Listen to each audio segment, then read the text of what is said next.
অজ্ঞানতা এই অন্ধ দেলে আমার আজিম চান জাহিদ চান বাজান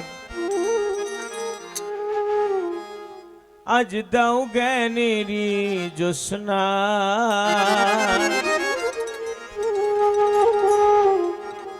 রব্বি জিতনি ইলমা।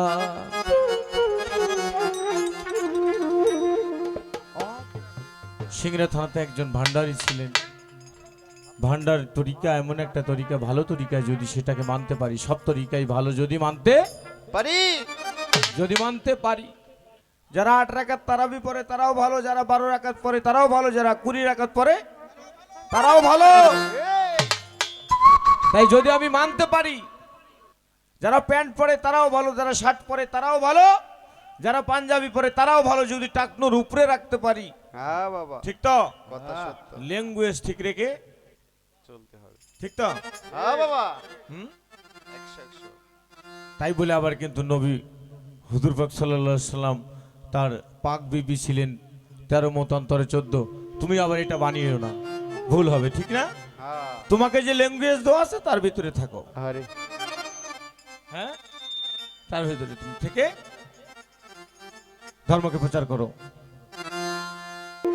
অজ্ঞানীদের অন্ধ দেলে, অজ্ঞানীদের অন্ধ দেলে, অজ্ঞানতার অন্ধ দেলে দাও জ্ঞানেরি জোসনা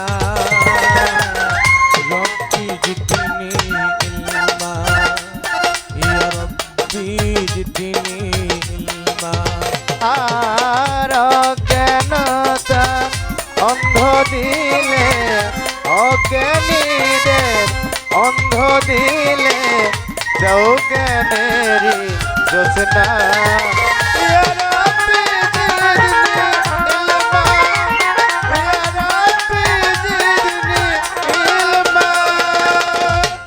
অজ্ঞানী নাই আমার মতো,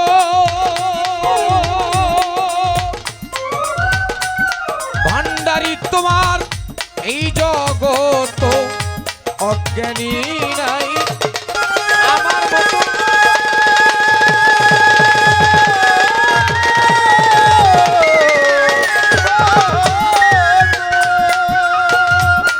আজিম চাম তোমার এই জগত, কত পিরাউলিয়া ঋষির মতো, পিরাউলিয়া ঋষির মতো, উলিয়া আর ঋষির মতো আমায় চরণ দাও না,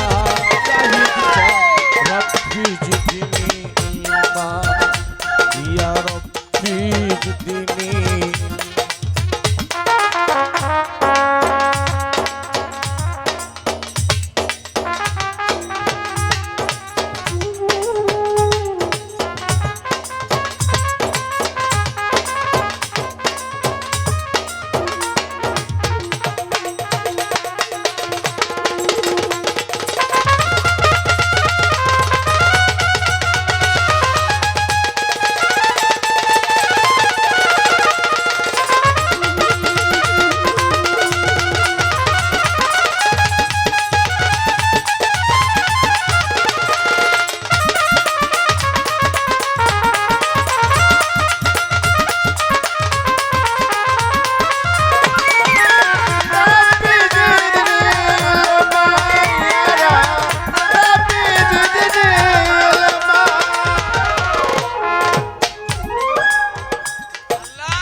আমি তোমার কোরআন পড়ব বলে, নবীর হাদিস জানব বলে, তোমার কোরআন পড়ব বলে,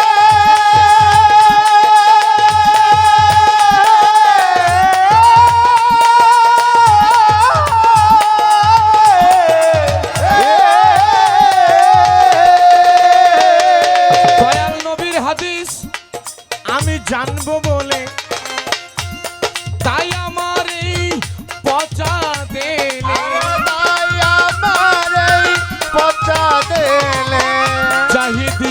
তাই আমারি মরা দেলে দাও জ্ঞানেরি অঞ্জনা রব্বি জিদনি ইলমা ইয়া রব্বি জিদনি ইলমা।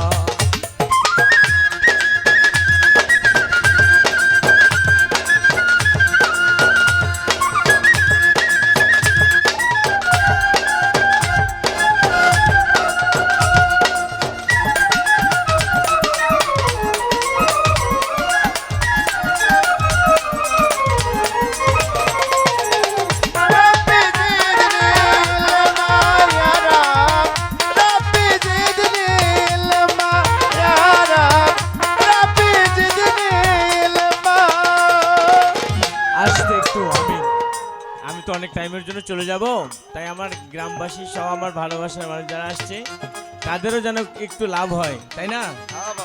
এই যে এগুলা কি করবো আমি, আমার দরকার নেই, কিন্তু তারা তো দিচ্ছেই, তাদের জন্য একটু লাভ হয়, দুটো কথা বলে যাই, ঠিক না? এই একদিন দয়াল নবী রাস্তা দিয়ে হেঁটে যাচ্ছে, ছোট্ট করে বলবো, খুব জ্ঞানের কথা ধরে নেবে। একদিন দয়াল নবী রাস্তা দিয়ে হেঁটে যাচ্ছে, হঠাৎ রাস্তায় দেখতে পেল আবু জেহেল দাঁড়িয়ে আছে একটা বড়ই গাছের সামনে, একটা বড়ই গাছে, একটা বড়ই গাছের সামনে, একটা বড়ই গাছের সামনে বাবা আবু জেহেল দাঁড়িয়ে আছে। তো আবু জেহেল হঠাৎ করে একটা বড়ই হাতের ভিতরে নিয়ে এরকম ভাবে চুপ মারে বসে আছে, বসে আছে। তো দয়াল নবী যাচ্ছে, ডাকছে, এই মোহাম্মদ এদিকে আস, এদিকে আয়, এদিকে আয়। আবু জেহেল ডাকছে, আমার কথা আবার ভুল বুঝবে না, মোহাম্মদকে ডাকছে আবু জেহেল, এই মোহাম্মদ এদিকে আয়। তখন আসছে চাচা যান, বলেন চাচা যান, বলে তুই নাকি নবী হয়েছিস, তো বল দিকে আমার হাতে কি বল। বলে চাচা আমি যদি বলতে পারি তুমি কলমা পড়বে, বলে সেটা পরে দেখা যাবে, তুই আগে বল। বলে আমি তো দেখি তোমার হাতে পাথর, তোমার হাতে পাথর, উপরে তাকিয়ে দেখে বড়ির গাছে যা বড়ি ছিল সব পাথর হয়ে গেছে। জয় গুরু, জয় গুরু। উপরে তাকিয়ে দেখে বড়ির গাছে তখন মোহাম্মদকে আবু জেহেল বলেছিল তুই একটা জাদুকর, তুই একটা জাদুকর। তো আমি ওদিকে বলবো না, তাই ল্যাঙ্গুয়েজ বোঝায় রাখবে, ব্রেনকে সঠিক জায়গায় কাজে লাগিয়ে আমার কথাটা শুনবে। কি সেখানে যদি তুমি দেখো যে তুমি ওই যে রাস্তায় জাদু করে সে টাকা বানায় না, জাকির কাকা জাদু করে সে টাকা বানায় না, তো এমন ভাবে তুমি একটা গুরুর দরবারে গেলে আর আসলে তোমার জাদুর মতো কিছু হয়ে গেল, আর কি হয়ে গেল। তো তাই সাধক কি বলে গেল গানের ভিতরে, কি বললো একটু খেয়াল করো, গোলাম মঈনুদ্দিনের এই ভাবনা, আল্লাহর জ্ঞান বিনে আর কিছুই চাই না, মঈনুদ্দিনের এই ভাবনা, ভাবনা,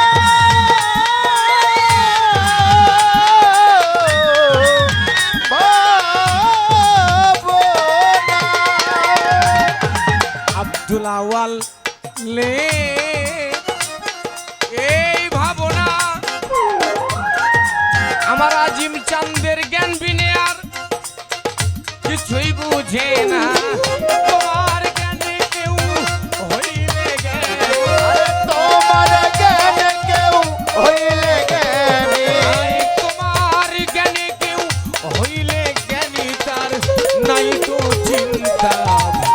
এই, আল্লাহ যদি কাউকে একটা জ্ঞান দিয়ে দেয় তুই আজ থেকে বড় লোক হয়ে যাবি, ওর আর চিন্তা ভাবনা আছে? না বাবা। আল্লাহ যদি কাউকে বলে আজকে তুই ফকির হয়ে যাবি, ওর আর চিন্তা ভাবনা আছে?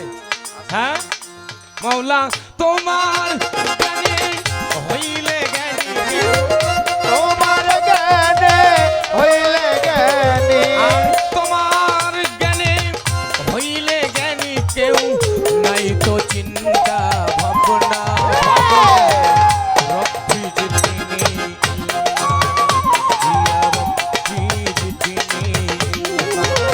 অজ্ঞানতার অন্ধ দেনে আর জ্ঞান তার